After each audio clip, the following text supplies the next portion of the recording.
Hello, and you are listening to EcoJustice Radio on KPFK Los Angeles and KPFT Houston, a project of SoCal 350 Climate Action. Our show presents environmental and climate stories from a social justice frame, featuring voices not necessarily heard on mainstream media. EcoJustice Radio acknowledges that we record the show on the traditional territory of the Tongva and all of their relatives. Welcome. I am Jessica Aldridge. On today's show, intersection of Black and Indigenous resistance and justice in the United States, I will be interviewing Kyle T. Mays, Assistant Professor of African American Studies, American Indian Studies, and History at UCLA. Kyle T. Mays is an Afro-Indigenous Saginaw Chippewa writer and scholar of U.S. history, urban studies, race relations, and contemporary pop culture at the University of California, Los Angeles. Dr. Mays is an author of 3 books. Today we are diving into his book, An Afro-Indigenous History of the United States.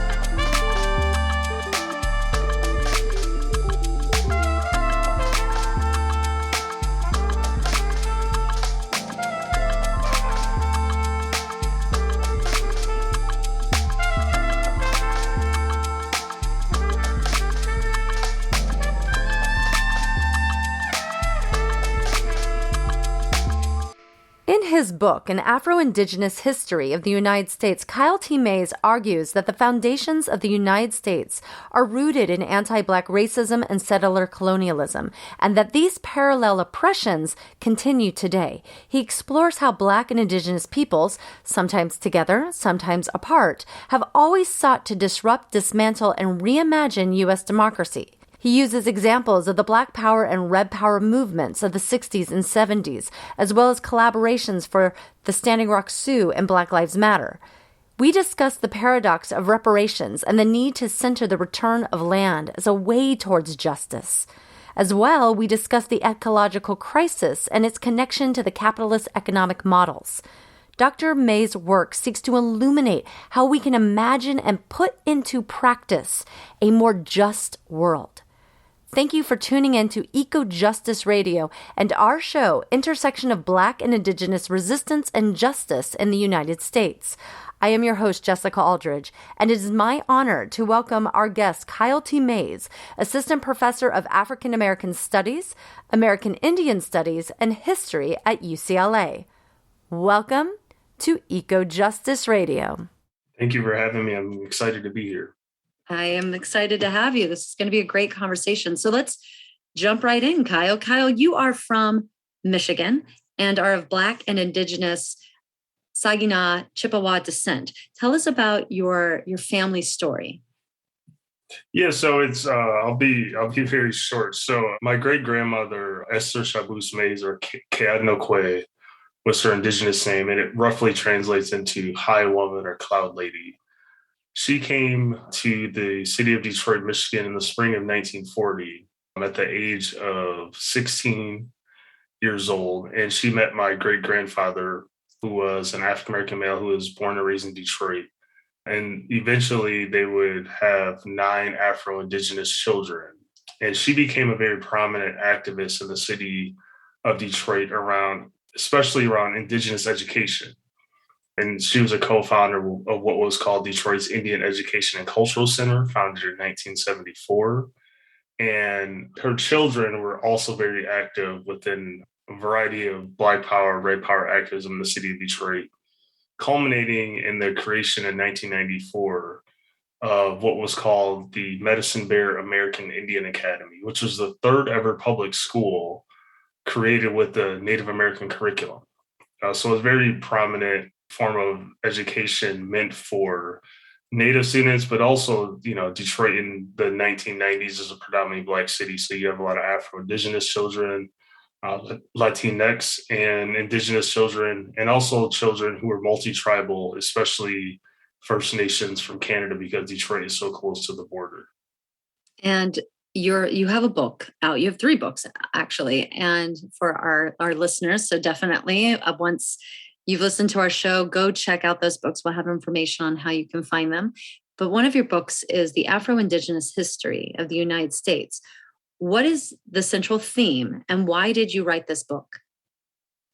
Well, I'll say the second part of the question first. So I wrote the book because there seems to be a dearth of books, scholarships that focus on Afro-Indigenous or Black and Indigenous relationships outside of the five tribes. So it's like most of the scholarship will focus on by the five tribes. I mean Choctaw, Chickasaw, Cherokee, Creek, and Seminole, and their relationship and their enslavement of people of African descent, and also a focus on the 19th century and really up until the early part of the 20th century.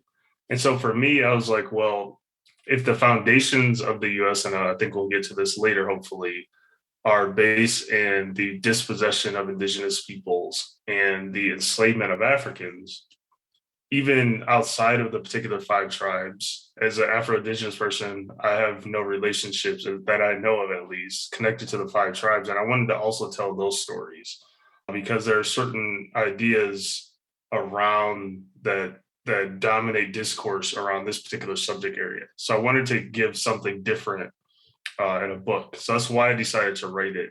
And so the main themes of the book, as I alluded to, is that the notion of U.S. democracy itself is rooted in the enslavement of African people of African descent and the dispossession of indigenous peoples. And as a result, some things like settler colonialism, that is the taking of land from indigenous peoples and the expropriation of land, are foundational to how we should understand the development of the United States, both as a political identity and as a cultural identity. And it's something that we continue to have very limited discourse publicly within mainstream narratives, and also even some sort of leftist discourse around justice, right? So this is really, I wanted to put these two historical groups within conversation as a project in order to move towards a future in the aftermath of settler colonialism and white supremacy. Well, let's dive into that conversation a little bit more. So you just touched upon settler colonialism and United States democracy. Would you like to further define what both settler colonialism is and how we define United States democracy, and how are these two interrelated? Because, as you've said before, there is no country without its slavery here in the United States. Sure. So when I say settler colonialism, I mean the taking of land from indigenous peoples, the enaction of genocide against Native nations, but also I would include as a part of the definition of settler colonialism, the enslavement of African peoples. So one person who does this brilliantly is historian and writer Roxanne Dunbar Ortiz, in whose book I would also plug in Indigenous Peoples' History of the United States. And I take that from her to say that these things happen simultaneously. That is the enslavement of people and the dispossession of people. And when I say US democracy, typically people think of these great documents, the whole notion of liberalism or individual rights, citizenship, and the creation of a country based on these principles of freedom, right? So that in the Bill of Rights. However, what I argue is that the whole notion of democracy is really rooted in oppression, essentially, at least US democracy. Now, some people will quibble and say, well, the principles themselves are important, but I think it's important to consider how these white men historically, their notion of democracy, whether it's in the documents, you can read the Federalist Papers, you can read the Constitution, their correspondence and discourse, because they're very concerned about how do we continue to build wealth and what do we need to do that. And of course, as a historical fact, we know that they utilize enslavement and continue dispossessing people. So something like manifest destiny is a central component of US democracy. And diving further into dispossession, enslavement, and colonization, how are all of them connected to United States capitalism? Yeah, so often when discussing the development of modern capitalism within the US, of course, there's the issue of enslavement. And so, folks will say like important projects like the 1619 Project in its original iteration with the New York Times, done very well by Nicole Hannah-Jones. It was a discussion of the wealth that was built and how slavery is foundational to the United States. And that slavery was certainly foundational to the development of the United States and its wealth. However, coupled with that, of course, is the Black people were exploited on the land, right? And so there's a question of land that is now in the book iteration of the 1619 Project. But in public discourse, it's usually Black people, people of African descent, based upon their slave labor, built this country. That's where the wealth is generated. But again, on what land were they exploited? And that's how I try to connect them and explain that these things are correlated in the creation of capitalism within the United States. Without those two things, you don't have the wealth in the country and these notions of liberty, citizenship, and belonging within the US. And these are all great lead-ins to each other, because what I want to talk about, you spoke to at the beginning, top of the show, Black Power and Red Power movements. So what is the connection between Black Power and Red Power movements, and how are they interrelated over time? And also please define what you mean by Black and Red Power. Yeah, so I'll give some dates for the historian in me. I can't help myself there. So typically, although we can quibble with beginning and end dates, we might say that the Red Power movement began with the creation of the American Indian movement in Minneapolis, Minnesota in 1968. And we might say Black Power, we could put it, although there's certainly different iterations of this, we can say the phrase Black Power, though it existed, Stokely Carmichael, who would go on to change his name to Kwame Ture, utilized this phrase in Greenwood, Mississippi in June 1966, where he and others were marching. It was called the March Against Fear, where I believe Medgar Evers, James Meredith, when he is marching solo. And so Stokely does this. He announces Black Power. And then by 1967, there's a book called Black Power that he co-authored with Charles B. Hamilton.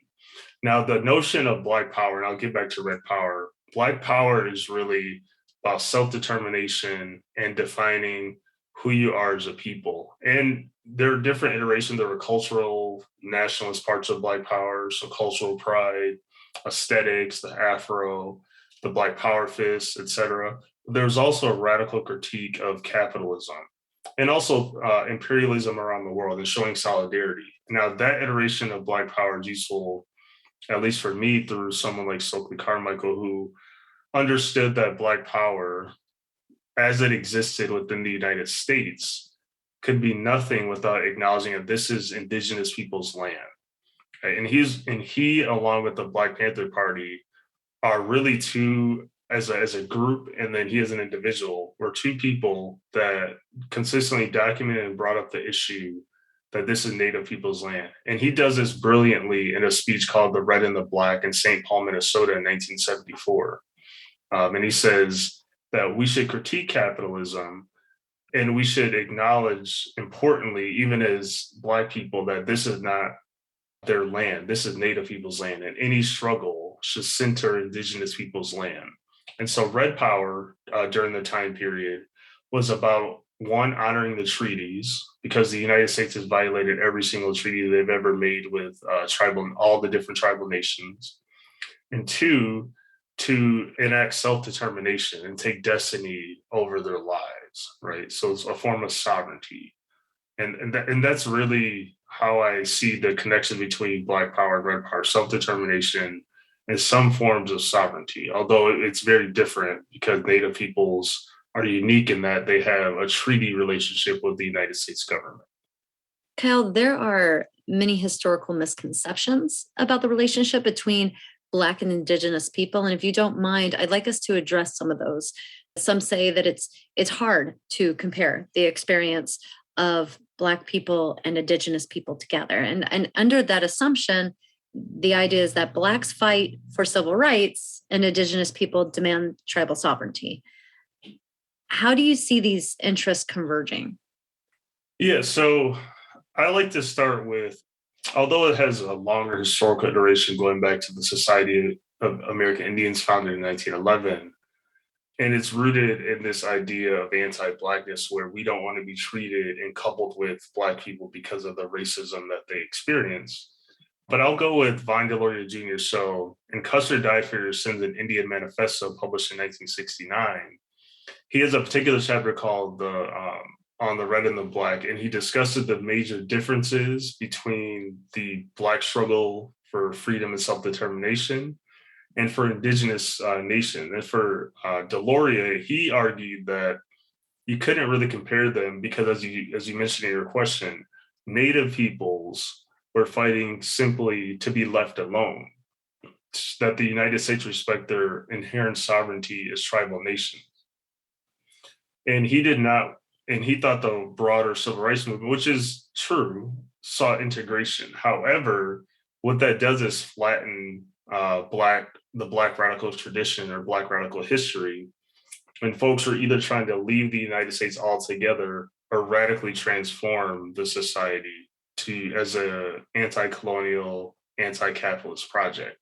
And I think if Deloria were to further think about his writing at the time period, he might think differently about that today, but that's historical because we can't go back and change some of his writings and words at the time. But to me, I think you can compare them. And as I mentioned earlier, you had folks like Clyde Belcourt and Stokely Carmichael, who were longtime friends and activists well into the 1990s, finding ways to create solidarity and struggle and always showing up for one another in particular ways. A misconception around this relationship between Black and Indigenous people that I would like to cover is that Indigenous people, there's the idea that Indigenous people participated in the enslavement of Africans. What do you say to this? Well, that was only the 5 tribes. So the Cherokee, Choctaw, Chickasaw, Creek, and Seminole, who enslaved Africans, right? It was just a very small elite even of those particular tribal nations. And so it's not true. I hear this often. It's not true that all native tribes enslaved Africans. It was just an elite of those particular tribal nations. And then on the flip side, there's the assertion that African Americans as Buffalo Soldiers contributed to the genocide of Indigenous people. So I would love your thoughts on that as well. Yes, and I am not one to deny history. So there were Buffalo Soldiers, the 9th and 10th Cavalry, working on behalf of the United States government, engaging in forms of genocide and wars against Chief Victorio in Arizona, New Mexico, and Mexico, engaging in different wars, etc. But I think it is important to acknowledge what are their motivations, right? They can get housing, food, they can get out of the South, which is passing increasingly strict laws around vagrancy and the creation of the convict leasing system. So it's a complicated narrative, but they absolutely did engage in genocidal practices against Native nations out West. So, Kyle, part of the game for settler colonialism and maintaining capitalism is to distract the population by taking the groups that are being oppressed and pinning them against each other, getting them to fight against each other rather than the colonizers. What are the opportunities for solidarity and moving forward as a team against the oppressive forces? Yeah, I'm of 2 minds of this. So one, I never believed that any 2 groups are natural allies. The Black queer feminist Audre Lorde, in an important essay called Learning from the 60s, says that none of us are natural allies, and anything worth doing and creating change requires hard work, right? And I think it takes work to understanding other people's history, their positions, and also building the world, or at least imagining and creating a discourse where you're trying to get to a world that you want to live in. That I think Nina Simone said, what is freedom? And she said, no fear, right? And so if we want to get to that world, you have to, while you're learning each other's history and working through painful things, you also have to dialogue about what the aftermath of white supremacy and settler colonialism is going to look like. The second thing, yeah, it is true. I think capitalist elites certainly create divisions and allow folks to fall into those traps. But as W.B. Du Bois reminded us in Black Reconstruction, even during the period of Reconstruction, I think it applies today, there are also those who have agency or the ability to act, and they also perpetuate these notions and they fall into. So on the one hand, yes, it is elites. And on the other hand, people have the option at times to fall into that trap of creating division and not fighting against their own economic interests. Right? So I think it's important to acknowledge the ability of people to act within this very fraught and difficult, large system called capitalism. Thank you, Kyle. And we're going to go right to the break. Everyone stay tuned. We'll be right back with Kyle Mays. Hey listeners, quick break here. We hope that you're enjoying EcoJustice Radio. Stay connected by subscribing on all major podcast apps and visit our website, ecojusticeradio.org, to check out previous shows and guests and get connected with us on social media. Today you are listening to Intersection of Black and Indigenous Resistance and Justice in the United States with host Jessica Aldridge, myself, and guest Kyle T. Mays, Assistant Professor of African American Studies, American Indian Studies, and History at UCLA, and author of An Afro-Indigenous History of the United States. Kyle, I want to talk about justice and what the future can look like. Let's start with reparations. What is meant by reparations, and why is this an important conversation right now?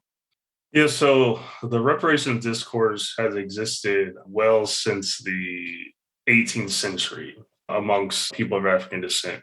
But I'll say modern iterations of it since the end of enslavement with the passing of the 13th Amendment in 1865.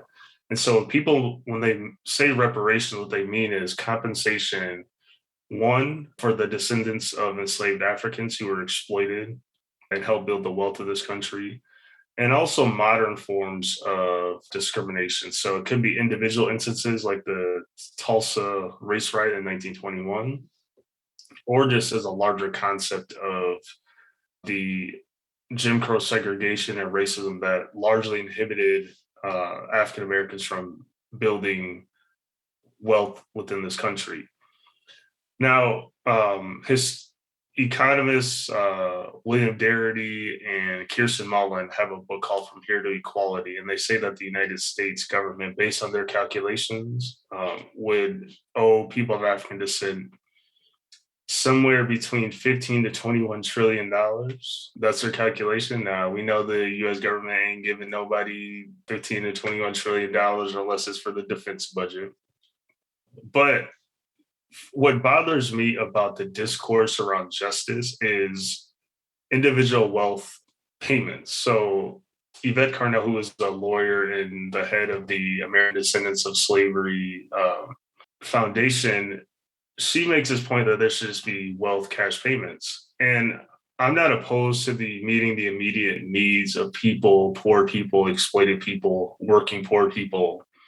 But that's not a long-term goal. And I think a real question is, well, two real questions. One, do we really want reparations under capitalism? Because I don't think we should continue perpetuating this particular system. And two, how can we have a discussion of reparations without also including a serious discussion around returning land to indigenous nations? And for me, those things go hand in hand. And that would require a complete changing of the U.S. capitalist system and the notion of U.S. democracy itself. Are reparations such as land back and wealth distribution actually feasible under our current economic system? And can any of these options for reparations work under capitalism? Can they actually bring justice to the people? I know that you had said that you don't believe that they can. Why not? Well, to answer, no, it's not going to. It's not going to bring justice or freedom to oppressed peoples, to people of African descent, Native peoples, and even the whole notion of land bank. They're the discussion of it at the most critical level, at the most radical level, is to return land. Now, land is the basis of the wealth of the United States. Now, what does that mean? If you return land to people, the United States cannot operate as it's been. And and I'm asking a rhetorical question, but are wealthy landowners and capitalists going to just give land back, even though that's a basis of their wealth? We know historically that's never been true. And we know that's not going to be true here. It reminds me of Malcolm X's speech on what a revolution is. And he said, land is the basis of all revolutions. And it's true. It's always about some capitalist landowners versus people who have been dispossessed from that land. And so they're not just going to hand over lands. That's why I don't see how it can really be done under capitalism, because it would require complete changing of the capitalist order. Have there been cities engaging in some form of reparations when it comes to land back or wealth or whatever it may be? There may have been individual people who own land who might say, hey, let me return this land back to this tribal nation.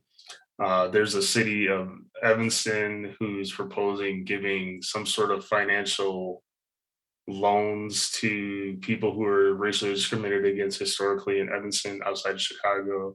Also, a similar thing in Asheville, North Carolina. But these aren't really sustainable acts, right? I think it has to happen at a larger scale in order for things to be implemented systematically in order to create some forms of change. And so it might be useful as a gesture rhetoric, right? So Evanston even uses the cannabis tax to create some of these monies, and it's still relatively new, but that's not fundamental change. I have two questions out of that. The first, and two very different questions, but I want to get them out there because I'm thinking about this. One, if you know anything about Bruce's Beach in Manhattan Beach, if for those listeners that may not know and what happened there, and then also fundamental change. You just said that's not fundamental change. What to you is fundamental change? And I know those are similar but different questions. So if you could share. Yeah, so Bruce's Beach, there's legislation that is I haven't followed it in a couple of months. That's, I believe, in the state or just passed, something around there, and returning this land that was sort of coerced and taken away from African Americans. Now, I'm not opposed to that, but I think, again, the deeper question is, what was the very first who are the very first dispossessed peoples from that land? And I think that's a fair question. Surely they were indigenous, right? And can we have a broader conversation about justice around that? And when I say, things aren't creating fundamental change and what that looks like, again, it would require a real returning to land and creating better relations between, for me, people of African descent, Latinx folks, and those forced to come here because of the U.S.'s neoliberal policies very recently.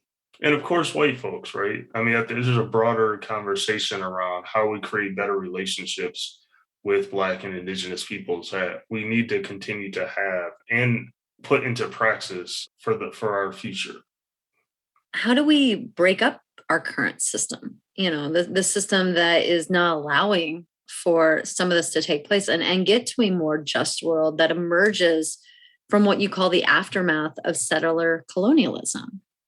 Well, I don't have a sort of prescription for that, but I think it's important to think about, like, what are some of the things we can do immediately to help and meet people's needs now. And I think one thing that we certainly need are just general conversations amongst each other. Nothing's better than a nice meal to have that. So for me, it'd be something intergenerational. You get elders, You get young people learning actively about each other's history, where they want to go, the world they want to live in, a combination, because often we can sort of split generations around these discussions, but we need to have greater discourse. And they don't need to happen always online either. It's difficult to do that during COVID, of course. So I want to acknowledge that. But in a world, and I don't know when we're going to be in a so-called post-COVID world. So I hate to even project this, but certainly finding ways to meet together and in person, not over Twitter, not over Instagram. Perhaps Zoom is a good way to do that.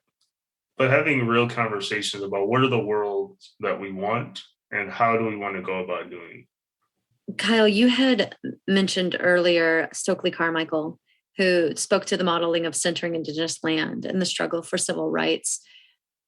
I'd like to speak to this a little bit more, dive into what this means, and why do you feel that centering the land, we come back to this, you're talking about that this is Indigenous land, who was here first. So why do you feel that centering the land is one of the fundamental ways to change society?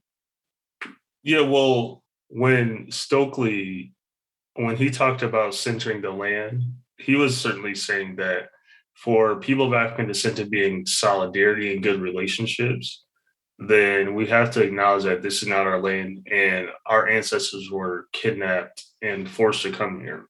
And so in his broad notion, he had this broad Marxist Pan-African notion of diaspora, and also hopefully in some idealistic sense, either creating good relations as best as you can with Indigenous peoples, or for those able and willing to return to the African continent, which could create its own issues and discussions around colonialism, which certainly happened with the creation of Liberia, for example. However, I think centering the land is important because it forces us to really think about whether it's a climate issue happening right now, whether it's a discussion of non-human relations. We sort of ignored that part when discussing like creating solidarity, right? There are species that we are all connected to, benefit from, et cetera, that we should be in good relationship with. So that could be something as simple as water, plants,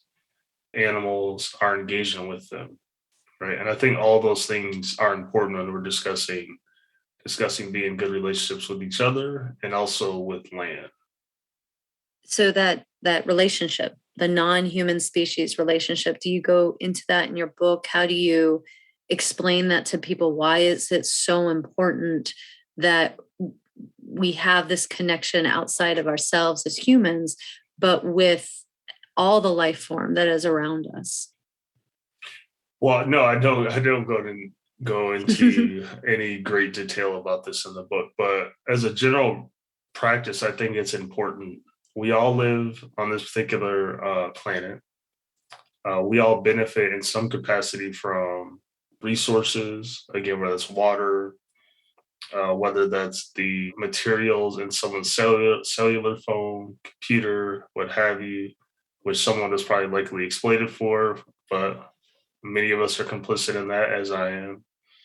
And so being in good relations is thinking like beyond borders in a particular way and thinking more holistically and globally about, in part individually, like what am I doing as an individual, but certainly structurally about what are the ways we can put pressure on politicians, et cetera, to be in better relations and good relationships, and how can we create a sustainable future. And how do we do that when there's largely government inaction around certain issues? And so whether that's current pipelines, you still have Indigenous peoples fighting pipelines right now, and still being, arrested, incarcerated for trying to protect a future for all of us. So it requires the action of many of us in order to create change. And I think that's a good leadway into talking about our current ecological crisis. So how is the current crisis that we're in for climate disruption, deforestation, contamination of air and water, waste issues? One of our guests calls it waste colonization. It's just so many ecological problems that are happening currently that also are, tapping into the human issues and modern day slavery. How is this all connected to settler colonialism and capitalism models? Yeah, so everything you described is a direct result of settler colonialism.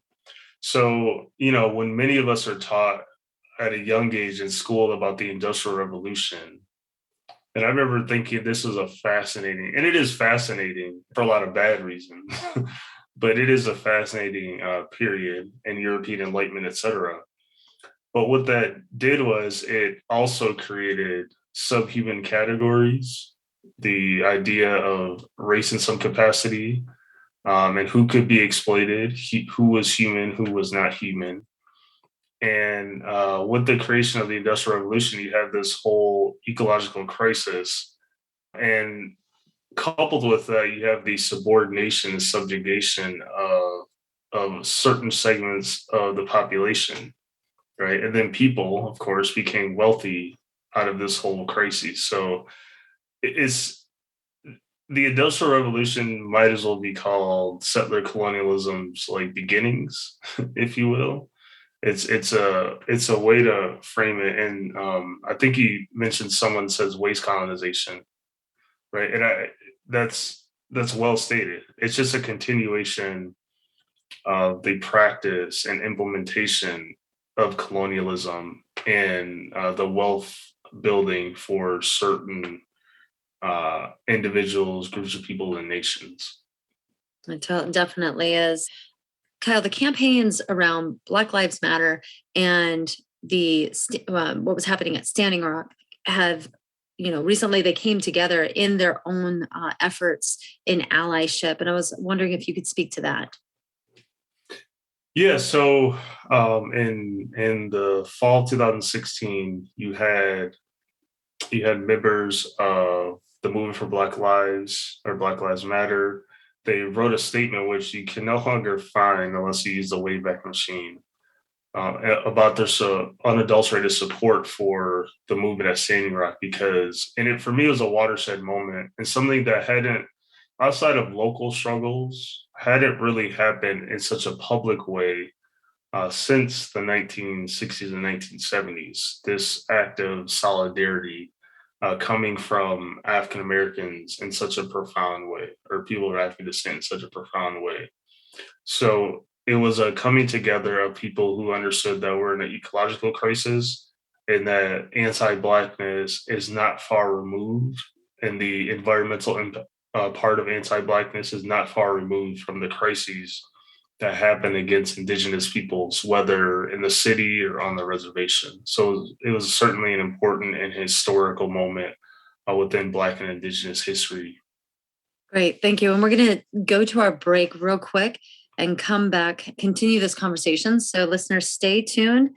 I want to know if the United States could actually come to terms with its colonialist past. So we're going to jump to break for just a second here, and we'll be right back. Hey listeners, quick break here. We hope that you're enjoying EcoJustice Radio. Stay connected by subscribing on all major podcast apps and visit our website, ecojusticeradio.org, to check out previous shows and guests and get connected with us on social media. Today you are listening to Intersection of Black and Indigenous Resistance and Justice in the United States with host Jessica Aldridge, myself, and guest Kyle T. Mays, Assistant Professor of African American Studies, American Indian Studies, and History at UCLA and author of An Afro-Indigenous History of the United States. Kyle, we've been talking about the United States history of settler colonialism, where we are with our own democracy now, the relationship between Black power and Red power. I'm just wondering, can the United States come to terms with its colonialist past? I'm pessimistic, and I might even just say no, for the simple fact of look what's going on in the country now. You have people trying to stop people from teaching histories of racism, colonialism, various forms of oppression, Although that's been happening in Texas as one example for years now, in Arizona since at least 2009. The teaching around oppression, the history of racism in this country, under the guise of something like critical race theory, right? So people are just trying to teach history, but they're like, no, this is all critical race theory, even though hardly any of them ever mention what any authors, scholars, or what critical race theory is. And if that is the case, I do not see, at least at this particular political and historical moment, that the United States government can come to terms with its history and trying to do right and do better around those particular issues that are pressing well into the present. So, no.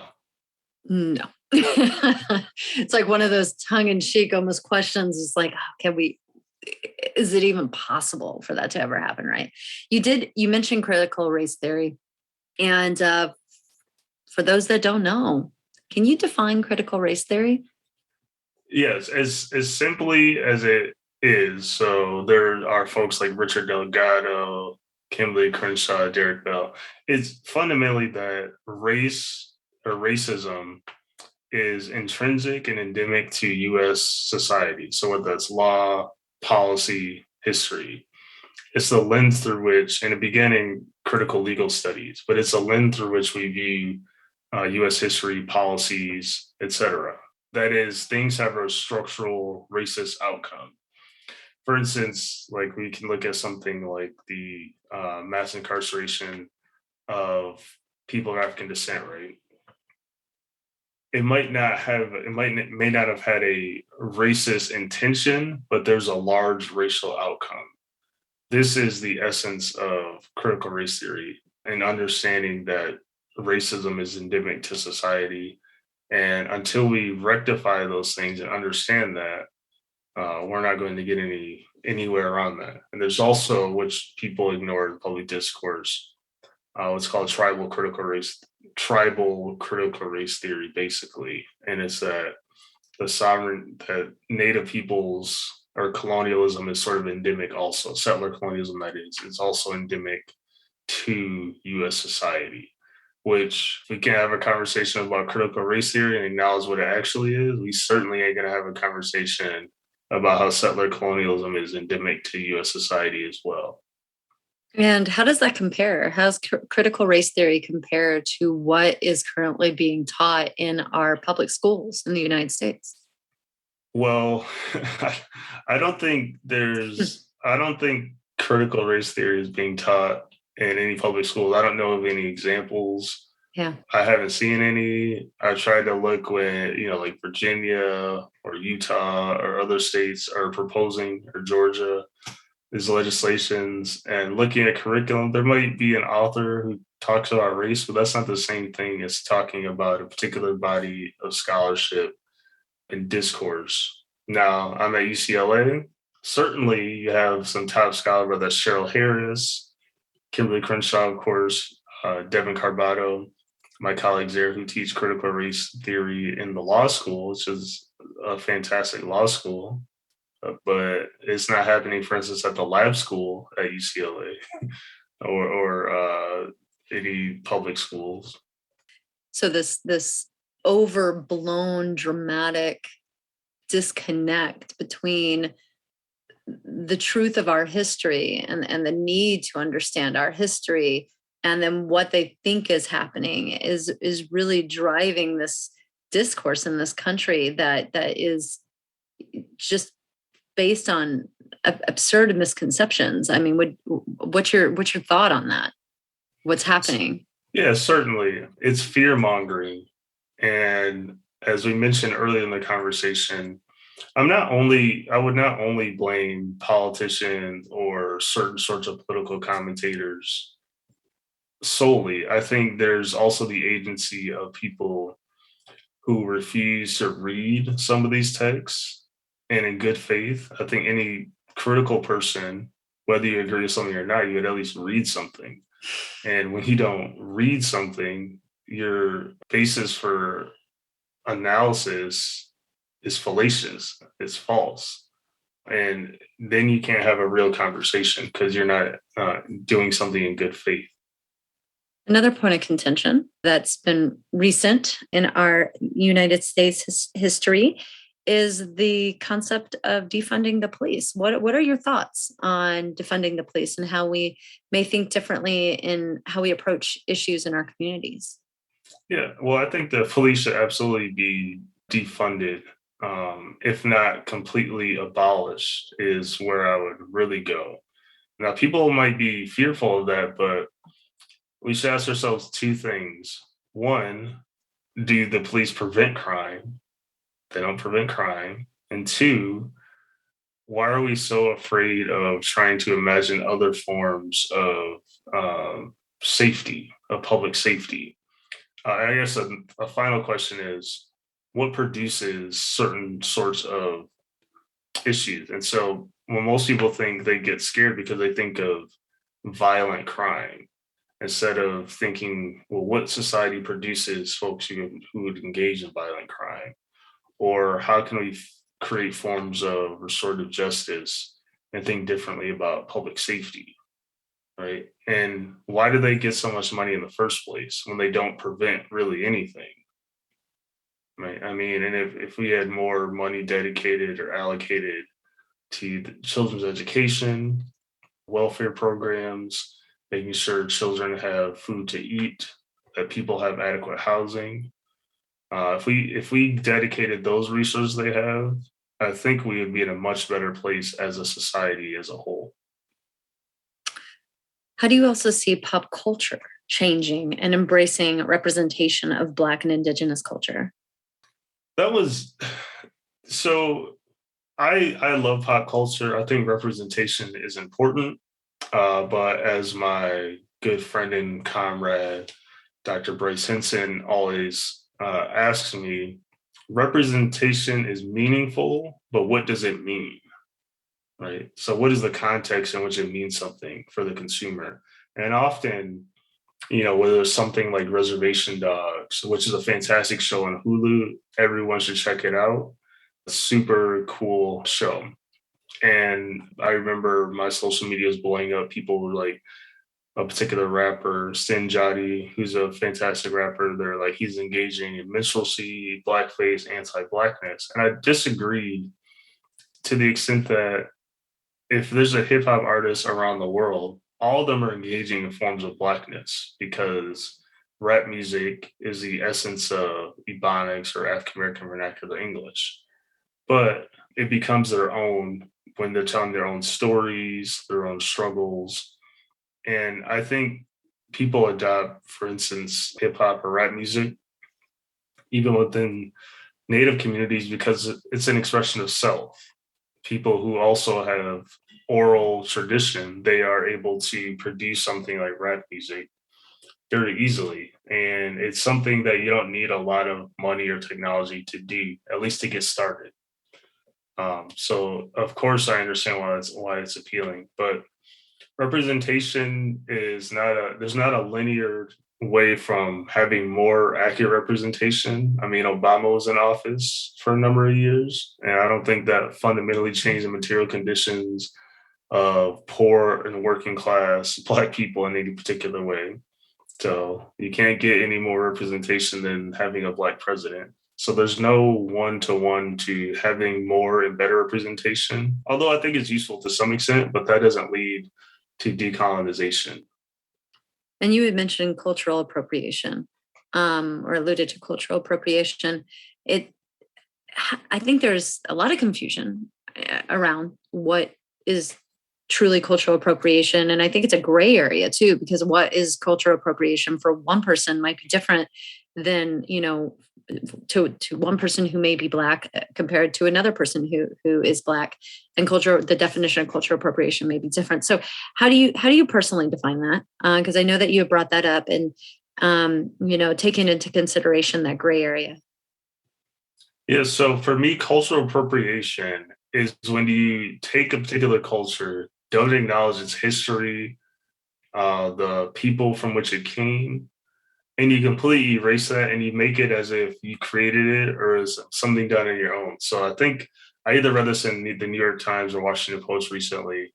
There's an article about cornrows, the hairstyle that's been in African diaspora cultures for millennia. And they were like, this is this new hairstyle. And they attributed, I believe, to a Jenner. Wild, wild, wild, wild. Wow, that's Yeah, that's crazy. And so it's things like that. But then people can make money off this thing, or influencers or celebrities who will take the artwork or the fashion of a particular artist and then just start saying, this is my own fashion line and benefiting off of it. Right? To me, that's cultural appropriation because it's about power and capitalizing for your own individual self. Now, versus cultural appreciation, where you might say adopt rap music, hip hop, the flow, the style, Black English or African American vernacular English, you might adopt part of it. But as long as you're not mocking, not necessarily, and you acknowledge the history and culture of that, then for me, that's different from appropriating something. It is fundamentally different. Thank you. And I want to also speak before we wrap the show here. I have a few more questions for you. What are your thoughts on individual action and discourse versus like larger systems change? Is there a positive to individual action, and can we actually move the needle just with individual action, or does there have to be this larger systems change? Yeah, so I always like to focus on structural change. I'll give a brief example that my niece called me very recently and asking me like, oh, I got a metal straw, so I don't have to use plastic straws anymore. And I was like, that's cool. You should definitely use the metal straw when you can, because in her argument was, it's a very liberal individualistic argument, that if you focus on individuals acting and stop using plastic straws, that will lead in some way to a bettering of the environment. Now, at the individual level, that is useful for yourself, but that keeps off the hook the larger structural analysis of corporations who are dumping into streams of water, poisoning water, Flint water crisis, for example, right? It takes those issues off the hook. And my issue is not that you should not do an individual act, but there's often a lack of discourse and acknowledgement of the larger structural issues. And corporations will often put those discourses out there around making sure that you're doing individual acts without acknowledging their own complicity in engaging in these practices of environmental issues, right? And so for me, that's what becomes kind of a murky thing but it's just liberalism 101, the focus on the individual. So I'm not surprised. So look over here and do these little things, and don't look over here at the larger issues that are happening. And personally, I do believe the smaller actions can drive bigger change. I think that they can inspire people to do more and more. I want to do the little things that I can control. And then I also want to focus on these larger things as well. And just making sure that there's this, that both of those exist. And it's not just about, I have one person say, well, I'm doing fine, I'm recycling this, and my listeners by now might know that my background is being in the waste industry for 15 years. And it's like, yay, you're recycling it. Great. But that's not the end all be all. We need to push these solutions upstream. We need to tackle what's happening at the capitalist level and what's happening at these major corporations. So Kyle, can you talk about the current situation with the freedmen and the fight for tribal citizenship?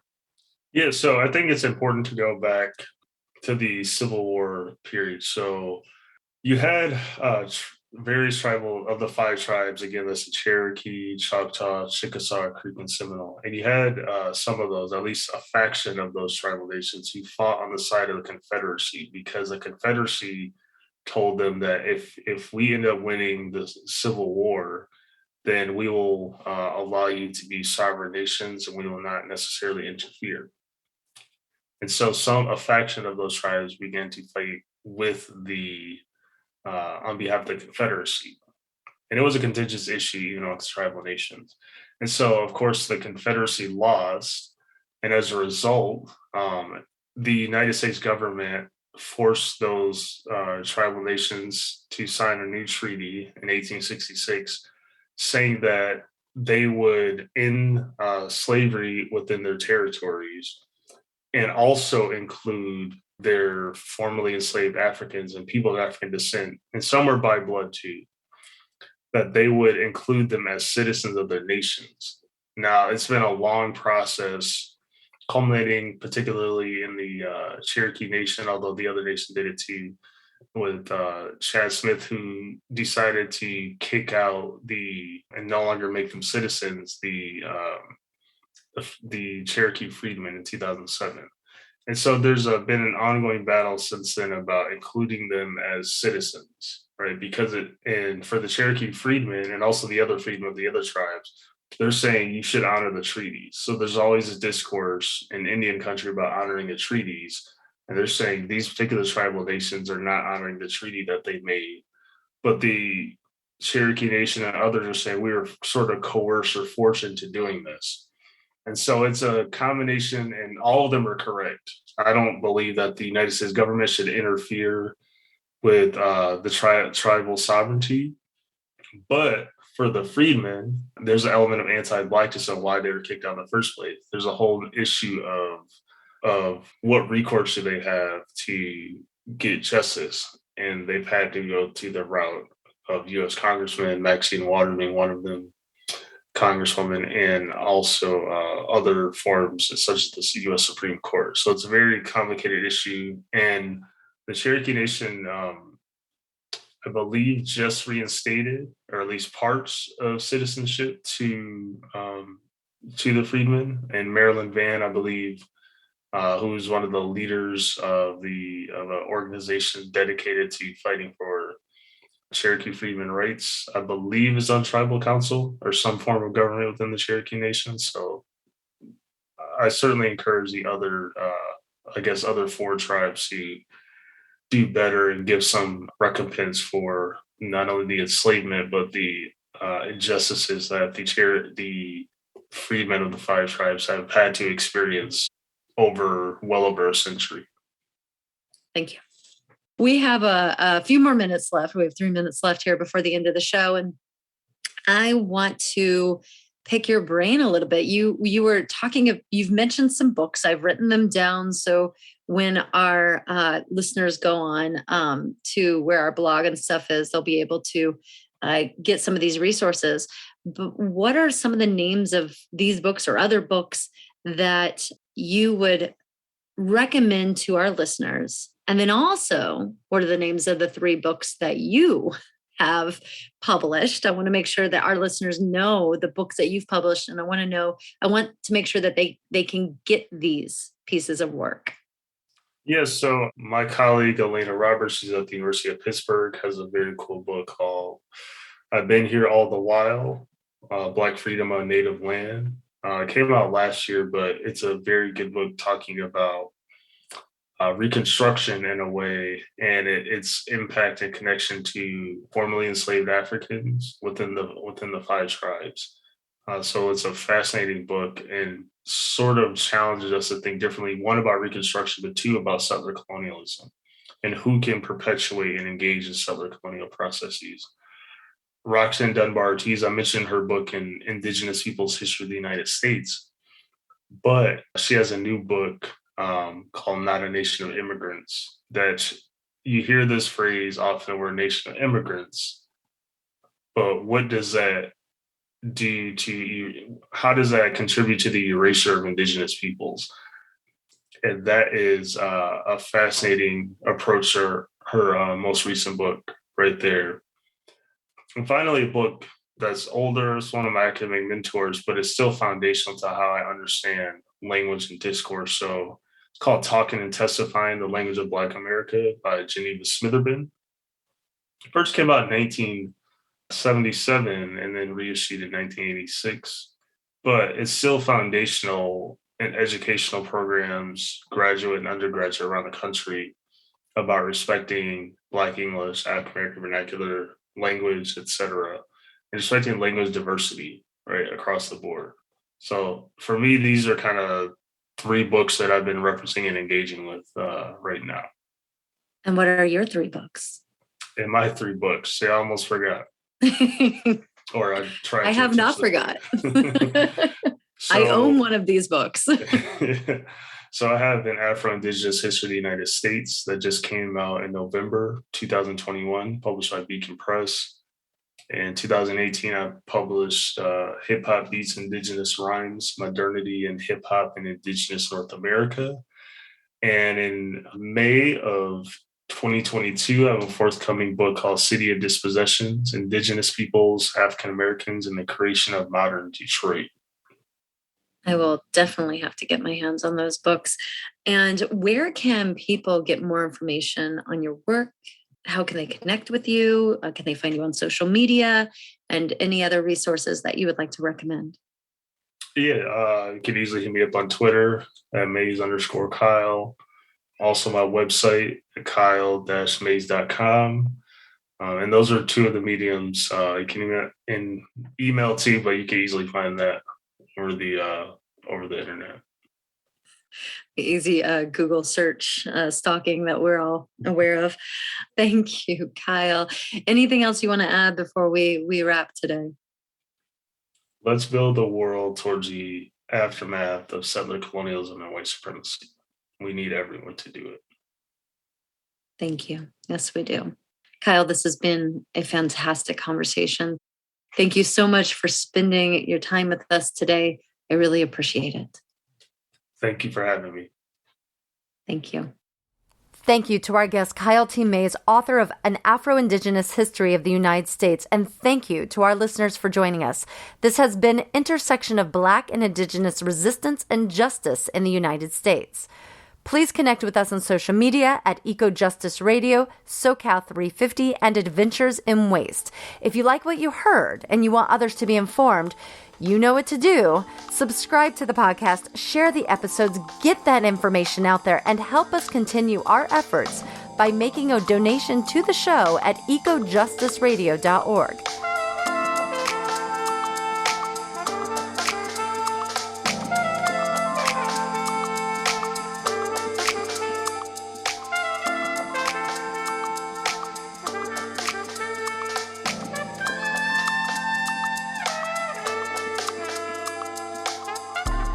You have been listening to EcoJustice Radio on KPFK Los Angeles and KPFT Houston, a project of SoCal 350. The show can be found on kpfk.org, kpft.org, all major podcast apps, and at ecojusticeradio.org. Created by Mark and JP Morris, executive producer Jack Ite, producer and co-host Jessica Aldridge, co-host Carrie Kim, and engineer and original music by Blake Quake Beats. And until next time, remember, the power is yours.